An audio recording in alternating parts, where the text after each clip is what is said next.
ca atare. Bine?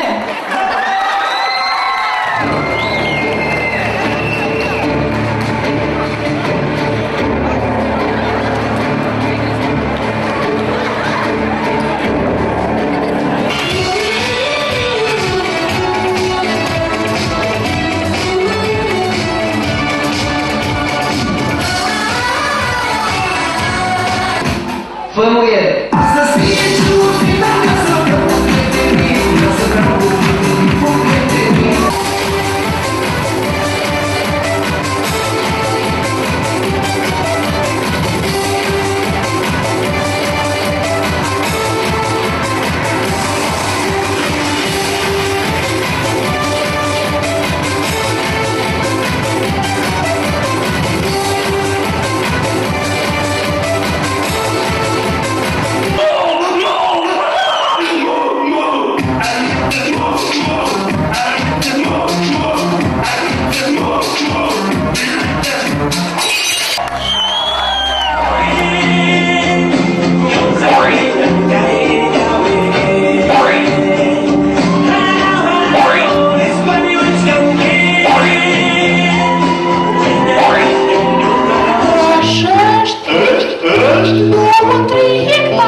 Dragii mei, avem alături de noi pe câștigătorii, pe mari câștigători de la Colegiul Tehnic Traian Vuia din Oradea.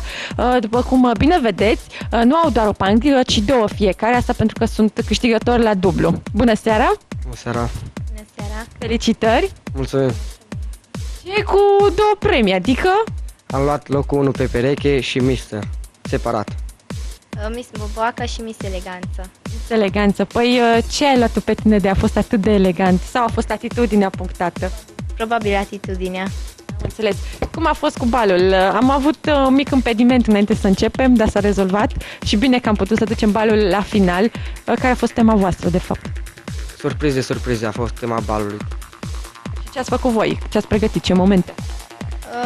Noi, perechea mea, noi am fost francezi, ei au fost indieni.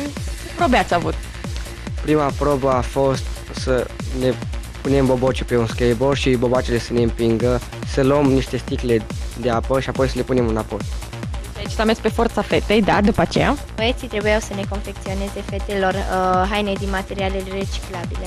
Ați și dansat? Am și dansat, după aia Cum au fost ceilalți concurenți? destul de bun. Și au zis că au fost foarte buni. Discuții după bal au fost? Ca la toate balurile, după aia există discuții.